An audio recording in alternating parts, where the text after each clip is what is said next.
So I'll pick up where Mark left off. But first, let me express my thanks to BBJ. Thank you for putting on this event. Thank you to all of you for coming.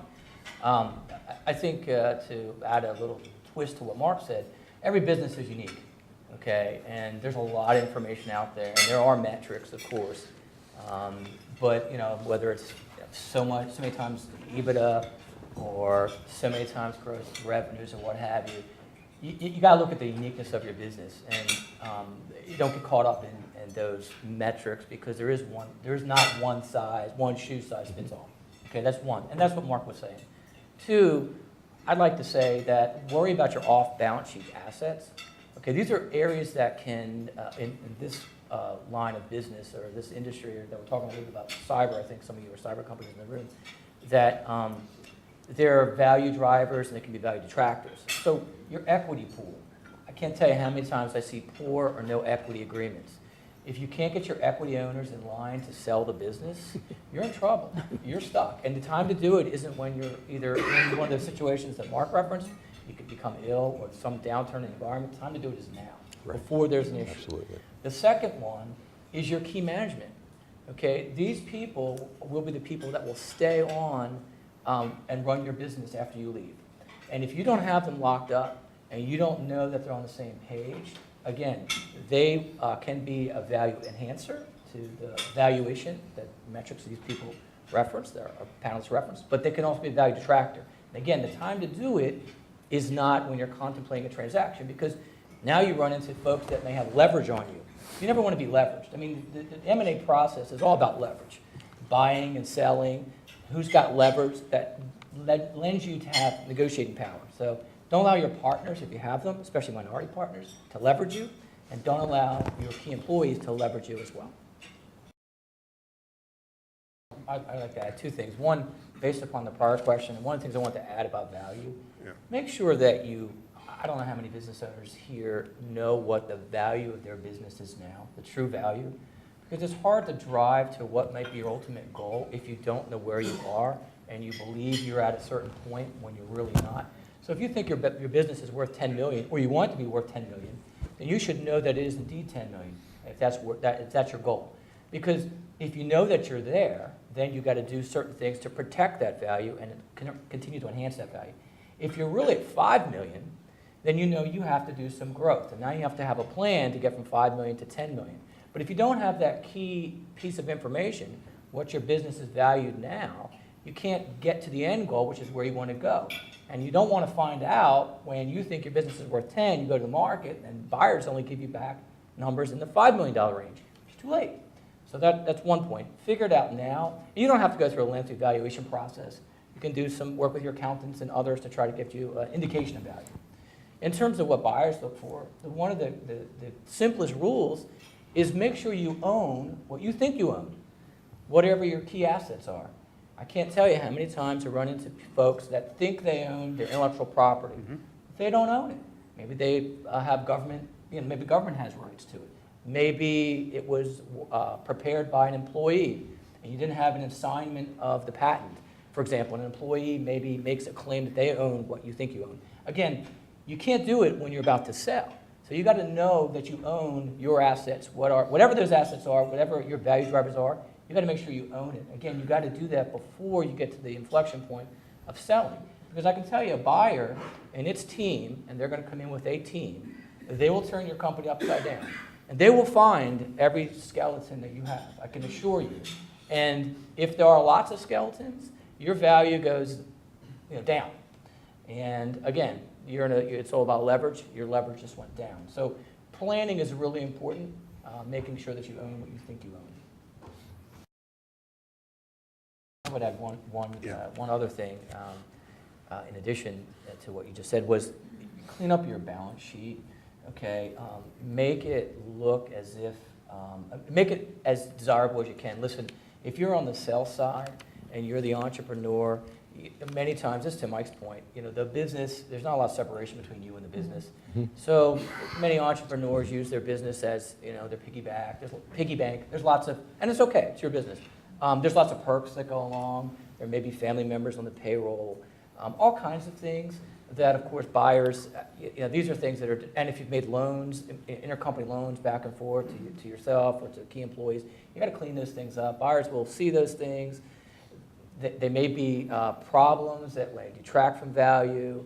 Again, you got to do that stuff in advance. You want to do that stuff in advance. And again, the uniqueness of your business, to Mike's point, which is really important, it's the owner's trap, which is making yourself, if you're the owners, being able to separate yourself from the business and being able to take that vacation, but also being able to transition so that the business will continue on and you can move out. If you are the business, you're not going to get the same value as if you can easily be moved out of the business and replaced, especially from the buyer side perspective. I would add that to Mike's point, that and this is what I was referencing before, you need to plan for your exit, and it needs to be optimally designed, right, so that you lock down your assets and your equity pool and your so forth and so on, your balance sheet, and clean that all up. But, and many companies can get there, they can actually plan it out, say I'm going to leave in 2 years, but we don't have crystal balls, none of us do, so we can't determine, we don't know when a buyer may be coming. A lot of times it comes when you're not looking for it, okay? Or there's a downturn in the economy, you get sick, your key employee leaves, a line of business changes. So my point being, while you want to plan, and you need to plan, you also have to be ready for the now. And if you haven't planned, the now becomes even harder if there's something that changes. Your partner gets divorced and decides he or she's moving to California. That might change your outlook on life and your business. So timing is real important. It's kind of a dual role. Plan, but be ready now as well.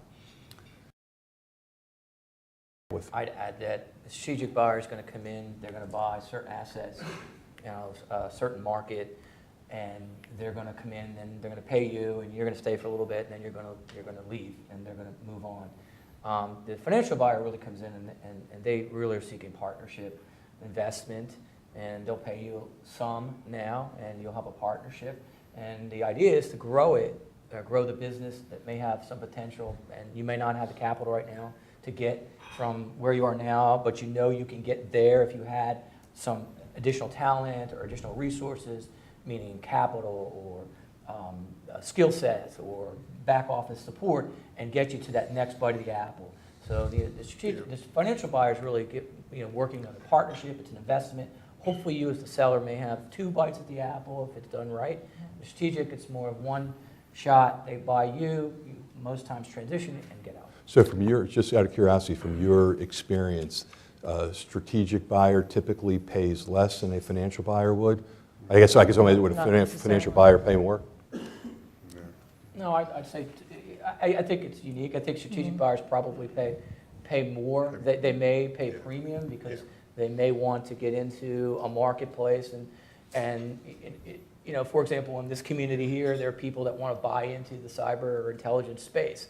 And they just want to get in, and there's only so many ways you can get in, so they may be willing to pay a little bit more than your business is worth. You're really fortunate if you're in that position, so I think a strategic may pay more. Yeah.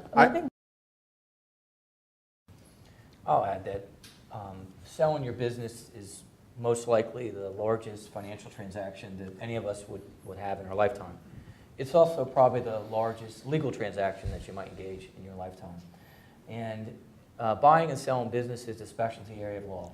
It's not something that you dabble in because, I think Mike referenced it, you generally get one good bite at that apple, and you want to do it correctly the first time. Few people get a second chance. Ideally, your lawyer should be involved as early as you can in the process, but absolutely when you're negotiating the LOI, the letter of intent. The letter of intent, of course, is your roadmap. It's going to set forth the key considerations, the key parameters for the transaction. If you fail to negotiate those key terms and conditions, it's harder down the road to introduce those. Not that it's impossible, but it's harder. You don't want to get your lawyer involved at the last minute and just act as the draftsman. Now, we draft documents, of course we do, but it's very hard for us to help you when you just are handed a term sheet and say, here, draft this. Lawyers negotiate and really serve as one of the key drivers to your transaction. And you need to know, and your lawyer needs to know, when to push and when to pull in an M&A transaction. M&A transactions have timing. Timing, we haven't spoken a lot about it yet, but timing is really important in M&A transaction. It has momentum. And if your counsel is not versed in the nuances of M&A, especially in your industry, your deal could get stalled. And buyers get distracted. And by the way, time, it's very distractive to you as a seller, because of course you're running your business as well as selling it. And so I would say that from the legal side, get competent M&A counsel, get them engaged as early as you can, allow them to do their job, that is to help negotiate and drive your transaction to closing. I would say, let me offer this, to the extent you can't determine that, and if a buyer cannot determine it with certainty, they structure the deal accordingly.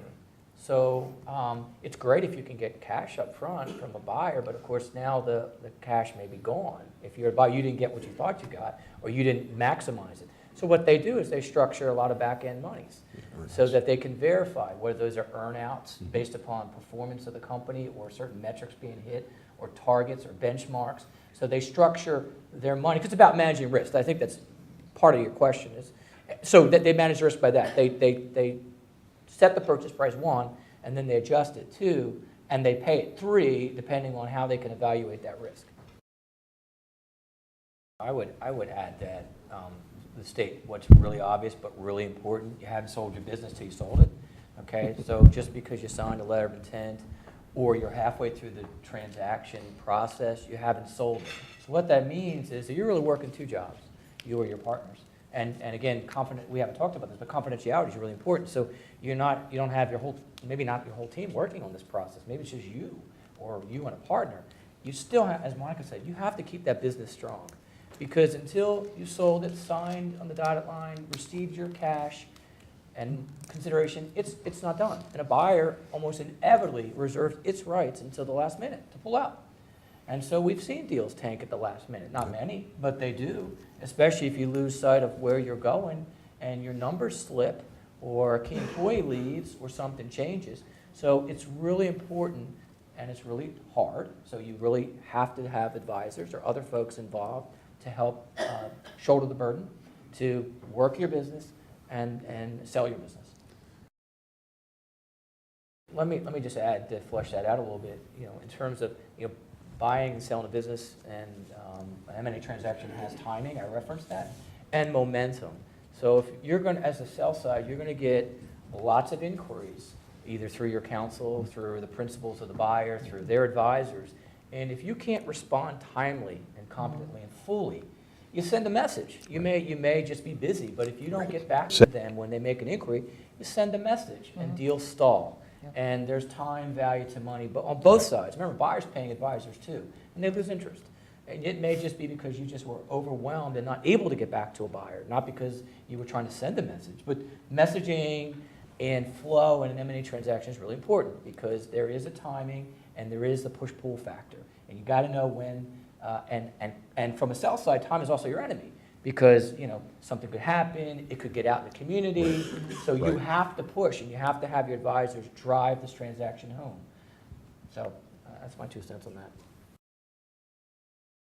I'll add, in the first round, one important consideration is make sure you get non-disclosure arrangements because buyers are going to want to see information. Nobody can offer you a price if they don't see some information about your company.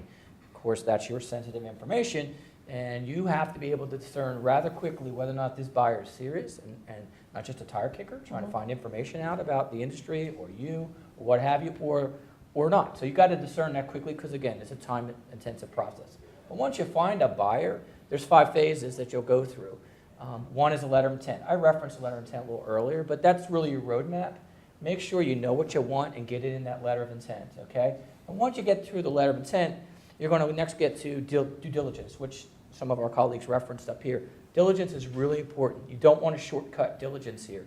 You really want to tell the buyer everything. It's really counterintuitive to the way you run your business. You keep things confidential. But in this situation, you want to open up your books and your records and show the buyer everything, the good and the bad, if you didn't have a chance to clean it up prior. Because you don't want a buyer to come back and say, if I had known this, then I would have done that. That's not good. So disclosure is your friend in the diligence process. Show them everything. We'll figure out how to deal with it. You get to contracts. lots of contracts, lots of paper in the typical M&A transaction. But you'll have some sort of purchase arrangement and ancillary documents, employment arrangements, and competition arrangements, and so forth. You really need your lawyers and your other advisors to be heavily involved in those things because they're deep. And there's, words have meanings, so you want to make sure you get what's in the letter of intent in there. You also want to make sure that whatever you disclose, and the buyer will use the disclosure process as a means to form the agreement. It's the base of knowledge. These agreements are customized agreements. They're not ones you take off the internet. One stock purchase agreement is not the same as the next. And you really got to have your counsel and your advisors involved in the diligence process, because if we don't have the same base of knowledge as the buyer, we can't help you. We won't know why it is they're asking for this special indemnification, for example. Then you need to drive the closing, because you don't want the deal to lag or languish from your perspective as the sell side. Deals get out there, transaction has a momentum. You got to get the closing, and you got to, because, for example, you may have consents or other things that rely upon third parties. And that's always the point where, as you as a seller, you're all in. There comes a point in time when, if it doesn't go through, you're in bad shape, because there comes a point where you have to go out to the third parties, because you may have to talk to your contractors, you may have to get consent, you may have to go to your landlord, you may have to go to your bank, and it's just part of the deal. So the last part, of course, is you get the closing, hopefully get your money, real important, that's like rule number one, make sure you get your money, and then, of course, it's post-closing. Don't forget about post-closing, because as I referenced earlier, some of your dollars may be on the backside. And if you don't dot the I's or cross the T's and hit those benchmarks that you're supposed to hit in the post-closing plays, then you may lose monies.